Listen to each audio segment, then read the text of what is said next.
You have no idea who's watching you at any given moment.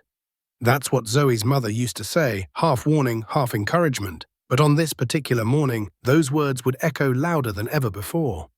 The Grand Plaza Hotel lobby gleamed like a palace, polished marble floors, chandeliers dripping crystals, and guests dressed like they were made of money.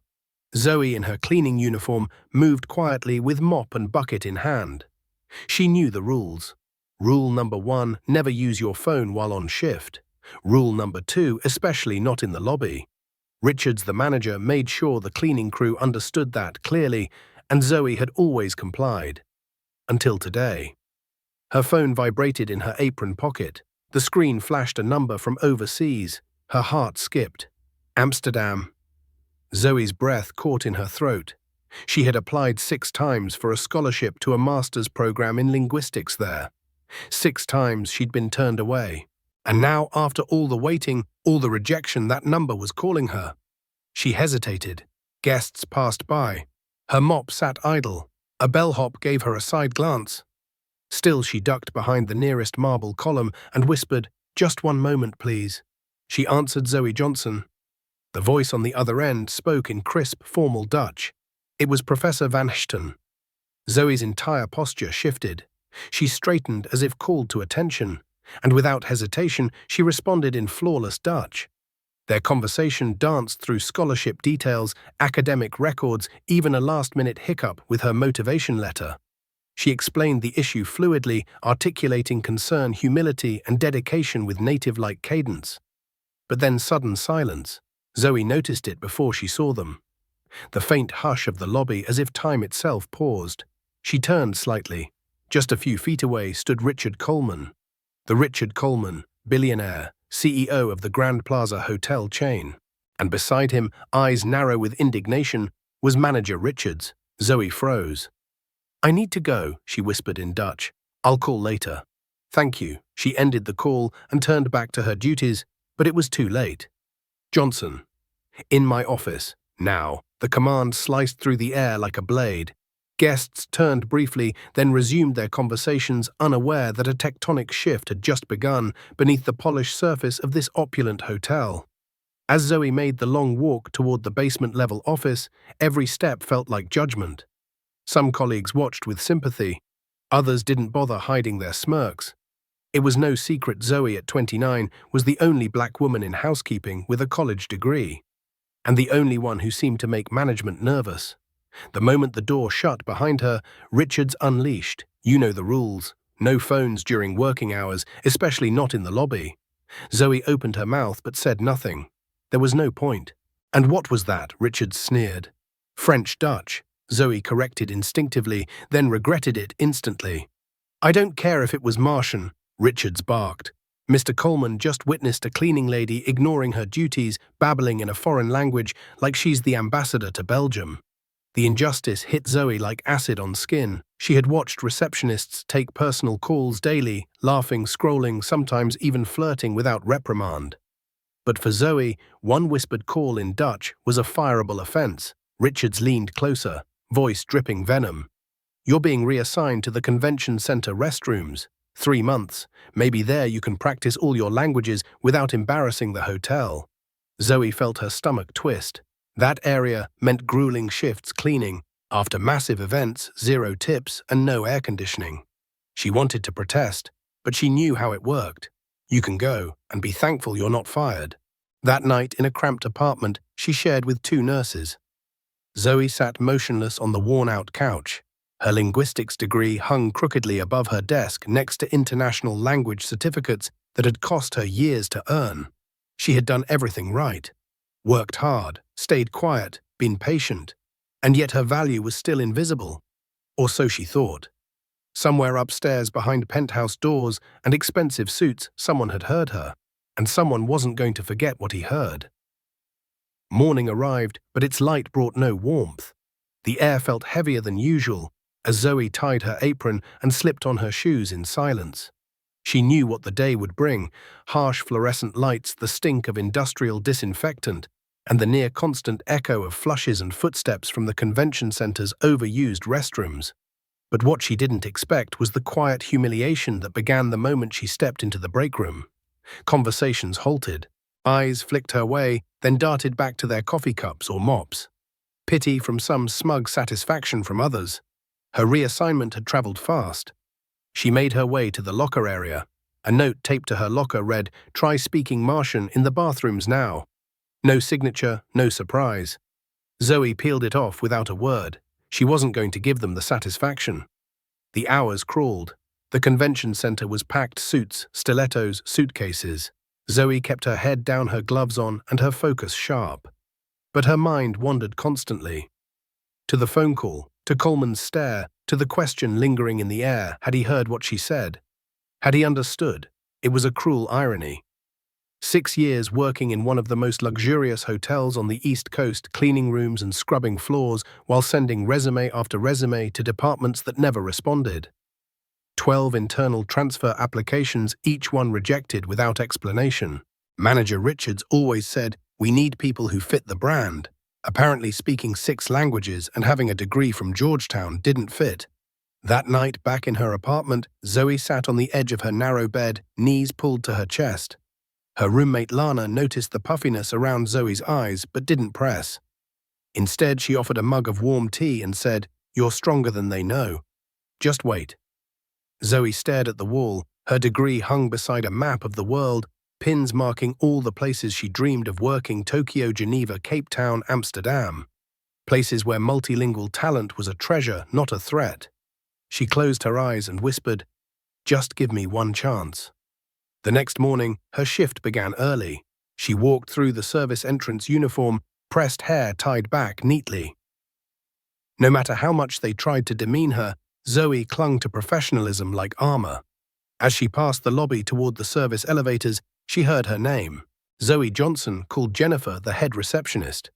Zoe turned, startled. Jennifer didn't usually speak to cleaning staff unless something had gone wrong. "Human Resources wants to see you. Now." Zoe blinked. HR Jennifer nodded, her expression unreadable. Top floor. Zoe's heart thumped. The top floor was reserved for executives, for million-dollar meetings and strategic deals, not for cleaning staff. She rode the elevator alone, floor numbers glowing one by one until they reached 32. Her reflection in the elevator mirrored back nerves and confusion. A woman met her at the HR reception desk. "Johnson, come with me." They led her through a quiet corridor, past glass-walled offices and sleek desks. Then the door opened. "Mr. Coleman would like to speak with you." Zoe stepped inside. It was the largest office she'd ever seen. Sunlight streamed through tall windows framing the New York skyline. Shelves of books lined one wall, awards and architectural models on the other. At the center sat Richard Coleman. He looked up from a file, his face unreadable. "Dutch, French, Italian, Mandarin," he said, glancing down again. "Correct." Zoe froze. He looked up. "I asked HR for your resume after what I heard yesterday. Georgetown honors graduate in linguistics, fluent in 6 languages.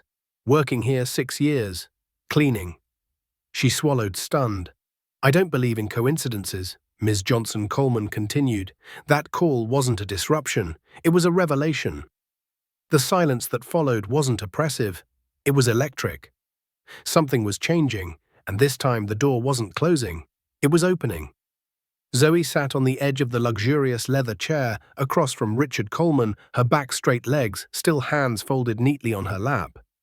Her pulse pounded in her ears, but she forced her breathing to remain steady. Coleman didn't waste time. "I need someone fluent in Dutch and Mandarin," he said. "The International Trade Conference begins tomorrow, and our guests expect seamless communication." Zoe blinked. "You want me to clean their rooms?" He didn't laugh. He didn't even smirk. "No, Ms. Johnson. I want you to be our international relations coordinator. Temporarily for now." She stared. "You're serious? $5,000 a week?" he said almost casually. Starting today, it felt like the oxygen had been sucked out of the room. That was more than she made in 3 months. More than anyone in her entire department made in a year. "Why me?" she asked, voice tight with disbelief. "There are dozens of qualified candidates." Coleman raised a brow. "I heard you speak Dutch. Flawlessly. I read your resume. Georgetown, applied linguistics, 6 languages, and I also noticed something else. 12 transfer requests blocked. 47 job applications to other departments ignored. All filed away, all stamped not a good fit. Zoe's mouth parted, but she couldn't form words. He leaned forward, lowering his voice. 3 months ago, I hired a consulting firm, quietly, to investigate why our East Coast properties have such high turnover among qualified employees, particularly non-white staff. The report's not finished yet. But after what I heard yesterday, I had a hunch. So I asked HR for your file, and what I found made me sick. Zoe's spine straightened further, a quiet dignity rising to the surface. Coleman stood and walked to the floor-to-ceiling window. I've built this company on excellence, on vision, and yet somehow we've let people like you disappear into uniforms. He turned to face her. That ends now. An hour later, Zoe walked back into the elevator with a new badge clipped to her blouse. It shimmered under the lights, guest access executive level. Her first stop, HR, to finalize paperwork. As the elevator doors slid open on the 24th floor, she stepped into unfamiliar territory, navigating wide glass corridors with poise. She passed managers in suits, receptionists in heels, assistants with earpieces. Then, like a thunderclap in the middle of a quiet hall, came the voice of Manager Richards. Johnson, what are you doing on this floor? Where's your uniform? Zoe didn't flinch. Working. Excuse me. Zoe smiled, calm and professional. Ms. Richards, I'm now the International Relations Coordinator per Mr. Coleman's request. My duties begin today. Richards blinked, visibly paling. That's impossible. You don't have the qualifications, Georgetown graduate. 6 languages, including Mandarin and Dutch, Zoe recited, her voice firm. My resume has been in your system for 6 years, along with every request for transfer. Richards opened her mouth. No sound came out. Zoe gave a polite nod and walked past her without looking back. Down the hall in the HR office, she met someone unexpected. Zoe Williams, a junior recruitment analyst with kind eyes and a kindred spirit. I've been waiting for this, Williams said warmly. The day someone finally noticed you. Zoe blinked. I saw your file when I first joined. Couldn't believe you were in housekeeping. I brought it up to Mr. Whitmore and he shut me down immediately. Zoe nodded slowly. Sounds familiar. As they completed the onboarding, Zoe felt something shift inside her. This wasn't just about one role. It wasn't about proving herself anymore. It was about uncovering everything they had tried to bury. Zoe emerged from the HR office with her transfer officially processed, credentials upgraded, and email access activated. Her badge gleamed as if it were burning a hole through years of invisibility. But before she could take a full breath of this new air, the universe handed her a gift wrapped in poetic justice. Manager Richards was standing in front of the executive elevator, clipboard in hand, barking instructions at a new cleaning recruit. When she spotted Zoe approaching, her posture stiffened like a tower under siege. Johnson, she said sharply, why are you still on this floor? Zoe didn't blink. She stepped closer, badge visible, voice unwavering. As I mentioned earlier, I've been appointed International Relations Coordinator for the upcoming trade conference directly by Mr. Coleman. Richards scoffed. You can't just, this must be a mistake. You don't have the credentials, Georgetown University. Fluent in 6 languages, including Mandarin and Dutch. Zoe replied with the composure of someone who had repeated this line far too many times to deaf ears. Richards's face turned a deep shade of red. This is outrageous. Your file never even indicated. My resume has been sitting in the hotel system for 6 years, Zoe interrupted, along with my 12 internal transfer requests, all denied. Not due to lack of qualifications, but perhaps due to something else. The silence that followed was loud and telling. Richards looked around as if the marble walls themselves might offer backup. None did. Zoe gave her a polite smile, one laced with quiet power, and walked away. She didn't look back. In the VIP lounge, she sat down at a workstation and began preparing for the conference. As she reviewed guest lists, translation requests, and protocol notes, something caught her eye. Several of the Mandarin translations were oddly phrased, technically correct, but culturally tone-deaf. A subtle error, but the kind that could unravel a deal in seconds. She highlighted the first mistake, then another, and another. By the time she'd reached the 4th document, Zoe's instincts were screaming. Someone had used automated tools or beginner-level translators for high-stakes materials. She immediately began correcting them, adjusting tones, rephrasing idioms, clarifying corporate jargon that only a culturally fluent speaker would catch. Hours passed like minutes. Suddenly a quiet voice spoke from the doorway. "How did you know they were wrong?" Zoe looked up to see Coleman leaning against the frame arms, crossed, watching her.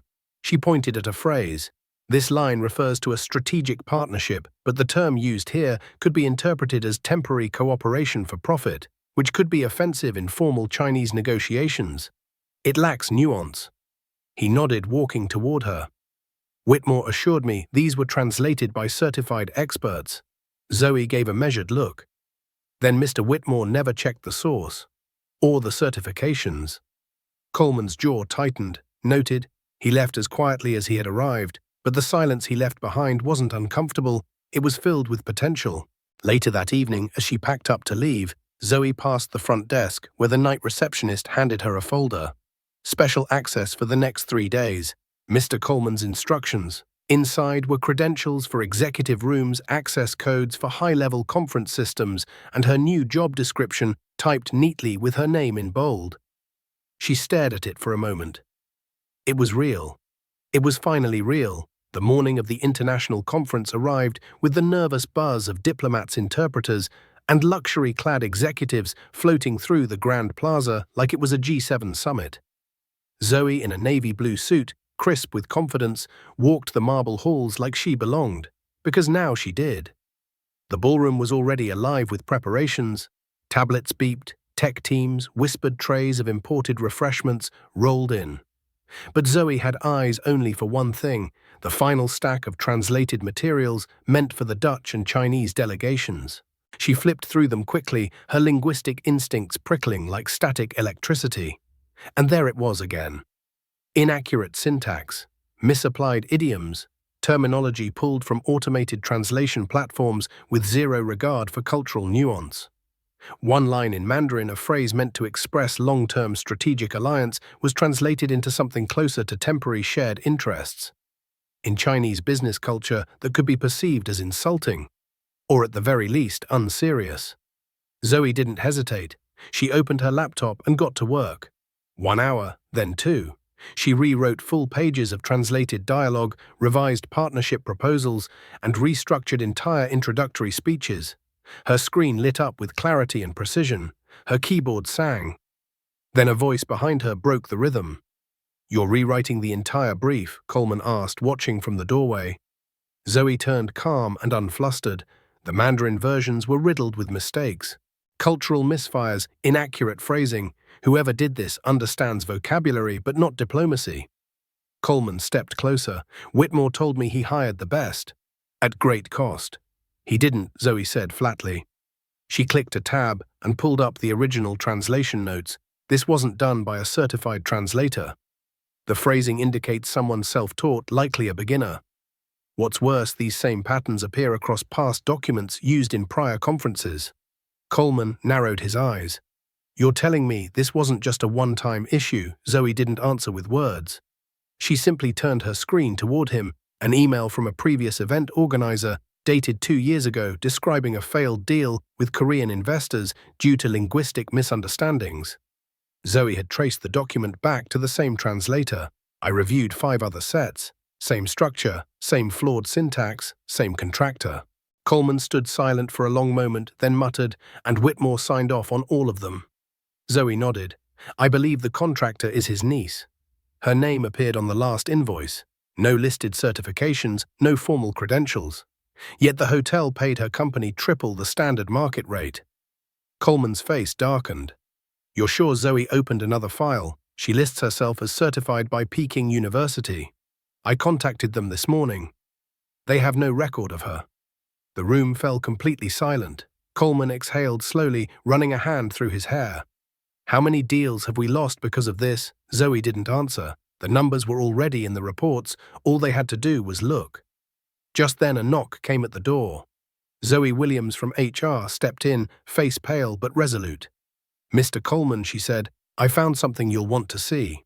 She handed him a manila folder labeled Hiring Patterns 5-Year Summary.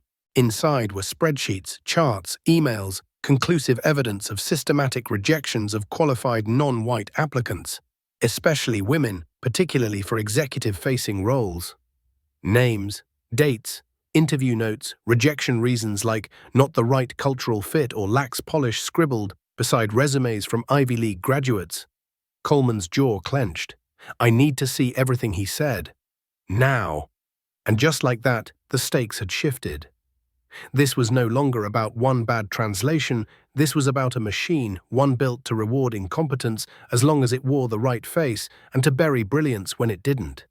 Zoe stood at the center of that unraveling system, steady as a blade. The first thread had been pulled. And now the whole thing was starting to come undone. When the first day of the international conference officially began, the ballroom of the Grand Plaza pulsed with prestige.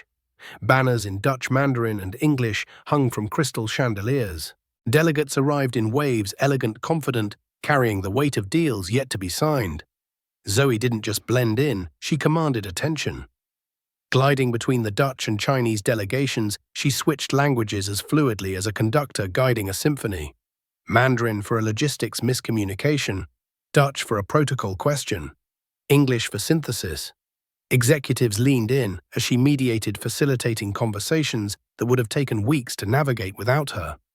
She wasn't just interpreting, she was building bridges. At the coffee station, she heard her name. Miss Johnson said, a familiar voice laced with sugar and condescension. Thomas Whitmore, Director of Operations. The man who had ignored every email she'd sent over the years. The man who had denied every internal transfer. The man who now suddenly found her worth noticing. I must say I'm impressed, he said with a tight-lipped smile. Manager Richards clearly misjudged your potential. Zoe turned slowly. Thank you, Mr. Whitmore. It's impressive, too, how my resume listing fluency in Mandarin went unnoticed, especially while the hotel spent $50,000 on substandard translations for this very conference. His smile froze. His eyes narrowed just slightly. There must be some misunderstanding. I received confirmation of receipt for every single email I sent over 6 years, Zoe said calmly, including the ones outlining critical translation issues for past Asian conferences. Whitmore opened his mouth, then closed it again. What she didn't mention was what she now held in her pocket, access to the hotel's full vendor database, courtesy of Zoe Williams in HR.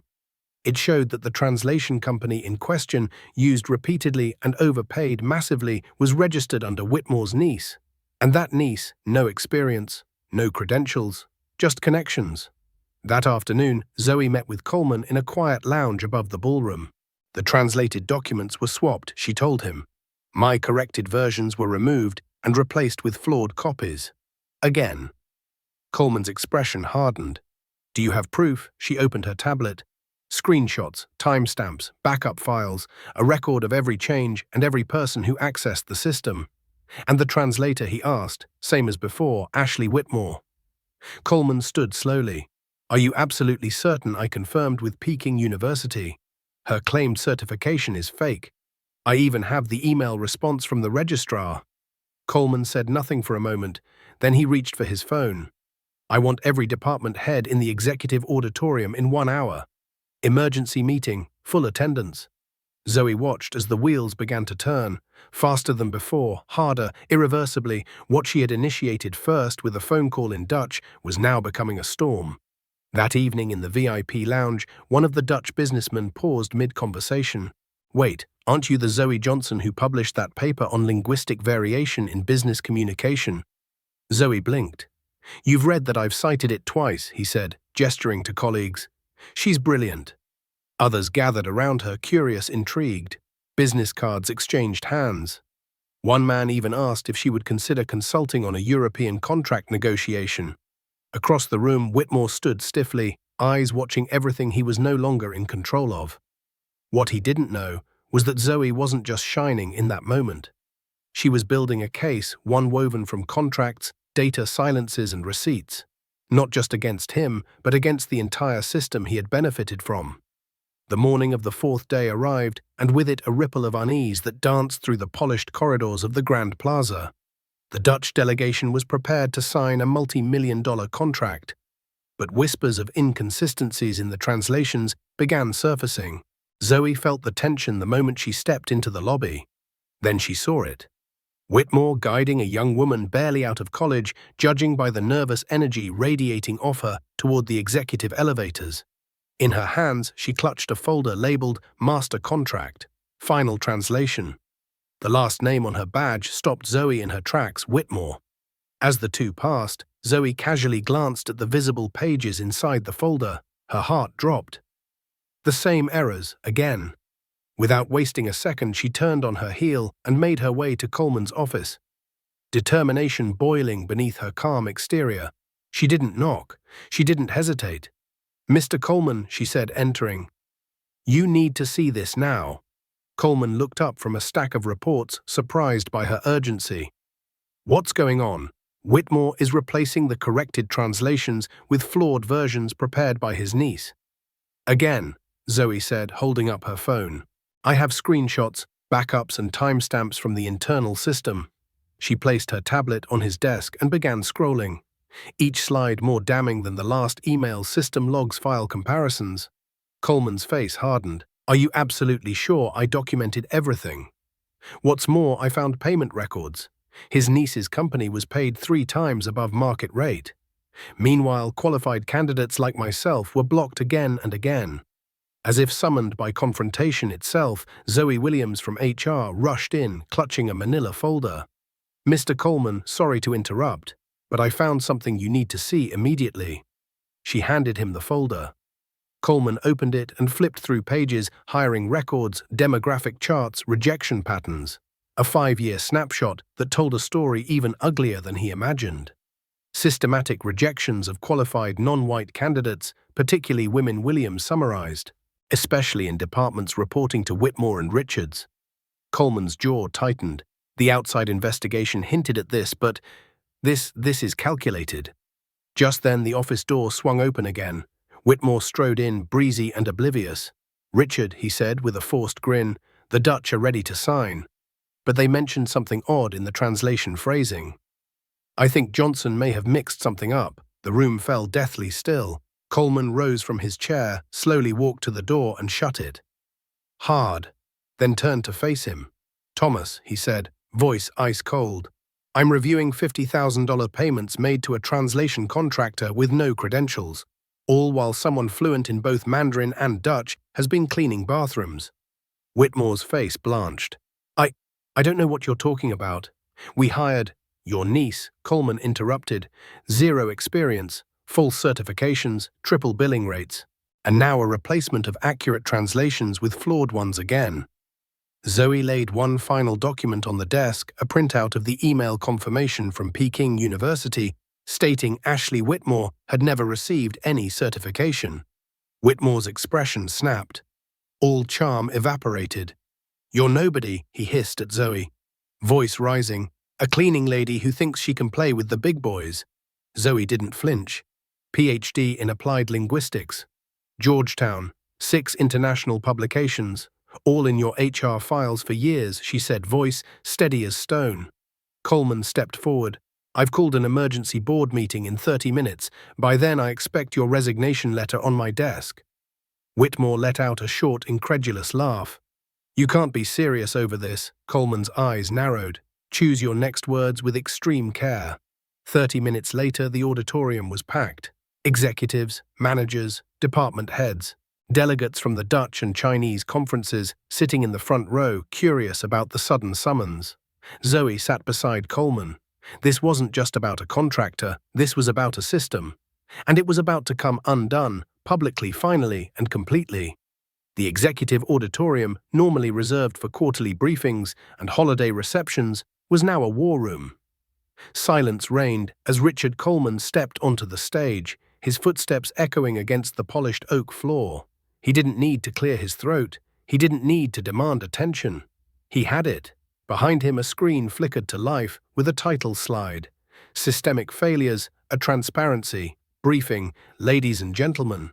Coleman began. "What you're about to see is not a presentation. It's a reckoning." Gasps, shifts in seats, a few lowered heads.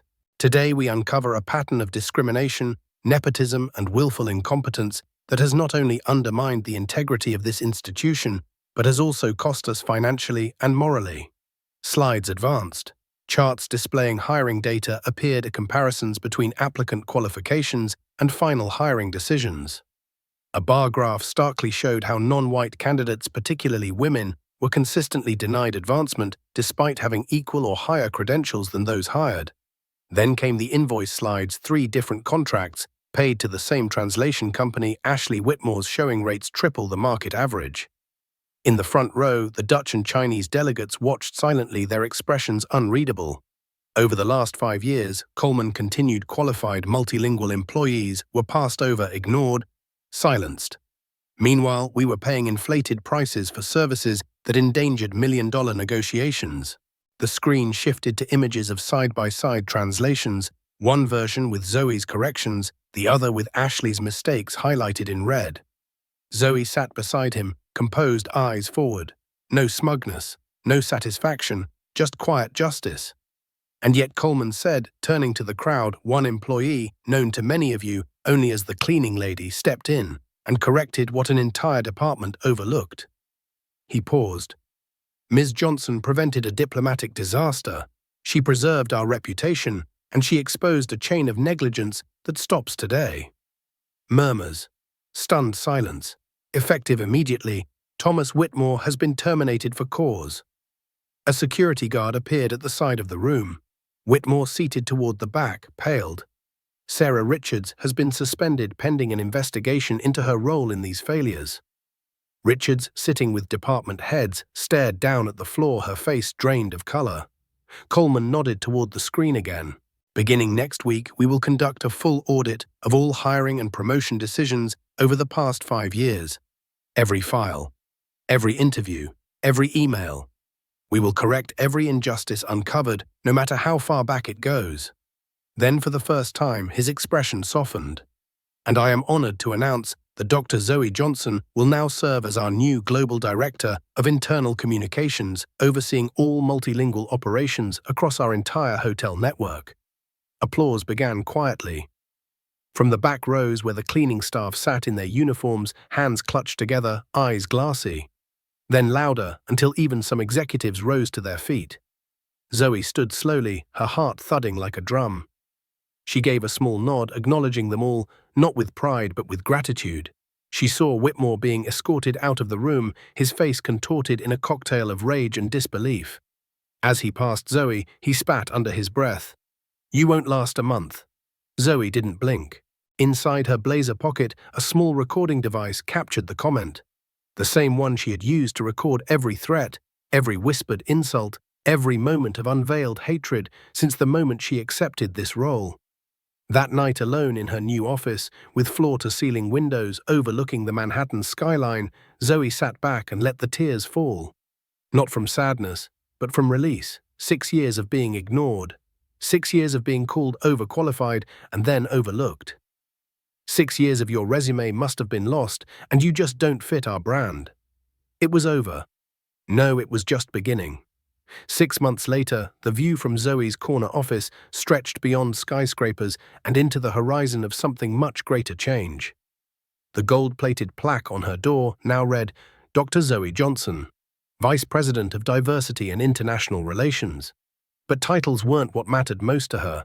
It was the purpose. Inside the conference room, the final presentation for the Invisible Talents Initiative was about to begin.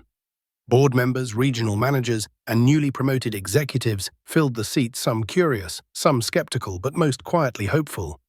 Zoe stood confidently at the front, pointer in hand. The results of the pilot program have exceeded every expectation, she began. In 6 months, we identified 147 employees across departments who possess skills in finance, technology, and international languages, but were working in roles far below their capacity. She clicked to the next slide. 83% of them were Black, Latino, Asian, or members of historically marginalized communities. Most had applied for internal promotions before many more than once. The screen showed before and after photos. A line cook who now managed inventory software across 5 hotels. A night janitor who now worked as an assistant accountant. A single mum from housekeeping now training to lead the events team in Miami. Across the table, Richard Coleman nodded. This initiative had been Zoe's first condition upon accepting the promotion, not just justice for her, but opportunity for everyone else who had been made invisible. And the financial impact, she continued. Outsourced translation costs have dropped by 78%. International client satisfaction scores are up 42%. And for the first time in our company's history, our diversity and inclusion metrics are ranked top tier across the hospitality industry. Coleman smiled faintly. Around him, the board murmured with a mix of surprise and approval. Back in California, Sarah Richards watched the presentation broadcast from a tiny screen in the employee lounge of a second-rate hotel. Her demotion had spared her from full termination, but she now managed laundry, a far cry from the authority she once misused. Her jaw clenched as she saw Zoe's image on screen, confident, respected, applauded. Richards said nothing. Elsewhere in a dim motel office in Arizona, Thomas Whitmore sat behind a dusty reception desk. No luxury hotel would hire him. His reputation, tarnished by allegations of nepotism and systemic discrimination, had closed every door. Even his niece had been forced to repay the hotel for every inflated invoice and was now enrolled in a professional ethics course, funded ironically by the Coleman Foundation for Inclusive Language Education. Zoe clicked the final slide. Our next phase includes a mentorship program. Each promoted employee will identify, train, and sponsor another overlooked colleague because real progress is not a one-time correction, but a cultural shift. She paused, eyes scanning the room. We are not just rebuilding departments. We are rebuilding belief in ourselves, in each other, and in what this company can be. The room rose in applause this time, not hesitant, not polite, but genuine. As Zoe stepped back from the podium, her phone vibrated. It was a postcard from Amsterdam, a handwritten note from Professor Van Hachten, now offering her a visiting lecturer position at the University of Applied Linguistics. An opportunity once lost to silence, now returned with honor. She smiled. That single call she'd answered in Dutch 6 months ago had become a tidal wave. What began as a moment of instinct had evolved into a revolution of recognition, and she had no intention of slowing down. The next morning, sunlight streamed into Zoe's office as she sat quietly with a folder in her hands. It wasn't a contract or report. It was something far more personal, a scholarship application. She opened it and smiled. It belonged to the daughter of one of her former housekeeping colleagues, a girl who dreamed of studying hotel management. A girl who once whispered to Zoe, "I want to be like you someday." Zoe had created the fund herself, using part of her new salary and a matching donation from Coleman. The Johnson Initiative, a scholarship program for hotel employees and their children designed to unlock the doors that so many had found permanently closed. She remembered her own mother's voice, soft and firm. Your worth isn't defined by who notices you, but by what you do when no one does. Her mother had died before seeing Zoe's rise. But her lessons echoed in every hallway, every policy change, every name that appeared in the company's newly diversified leadership structure. That afternoon, Zoe recorded a video message broadcast to every hotel in the chain. "I want to share something personal." She began standing in front of a simple backdrop. "When I was little, my mother worked as a maid in a hotel like this one. She had a college degree. She applied to dozens of jobs she never got. She used to come home exhausted, hands red from scrubbing. And yet she'd still sit beside me, teaching me to speak French, Dutch, Mandarin, because she believed that one day I'd need those languages to sit in rooms she was never allowed to enter." Zoe paused, steadying her breath. She never lived to see this moment. But today we honor her, and every person who was told they weren't a good fit. Every resume that was ignored, every ambition that was silenced by uniforms or accents or last names. Executives across the country listened. In Chicago, a young bellhop wiped his eyes. In Miami, a bilingual receptionist stood taller. In Boston, a maintenance worker scribbled down a note to dust off his old business textbooks. Zoe's voice remained steady. True justice isn't about punishment alone. It's about redesigning the system so that no talent goes unnoticed again. We're not just correcting mistakes, we're creating a future. The applause that followed wasn't orchestrated. It came from hearts. From those who had waited years for someone to say out loud what they always knew deep down, that they were never the problem. Later that evening, as Zoe stood by the window overlooking Manhattan, She allowed herself a quiet moment of reflection. She thought of the day she had answered that phone call in the lobby. She thought of Richards, who could have simply given her a warning, but didn't. She thought of every no that had led her to this unexpected, undeniable yes. And then she whispered almost to herself, "Thank you for underestimating me." Because from that underestimation had come a fire no one could contain. Her final act that night was simple but powerful. She submitted a proposal to expand the Invisible Talents Initiative beyond the hotel industry. Into retail, into airlines, into healthcare. Everywhere, brilliance had been hidden behind job titles. And so a single conversation in Dutch had become more than a spark. It had become a torch. And Zoe, she wasn't just carrying it, she was lighting the path. If this story moved you, stirred something inside you, or made you reflect on how silent bias can bury extraordinary talent, leave a comment below and subscribe to Century Stories for more unforgettable journeys where injustice isn't the end, but the beginning of change.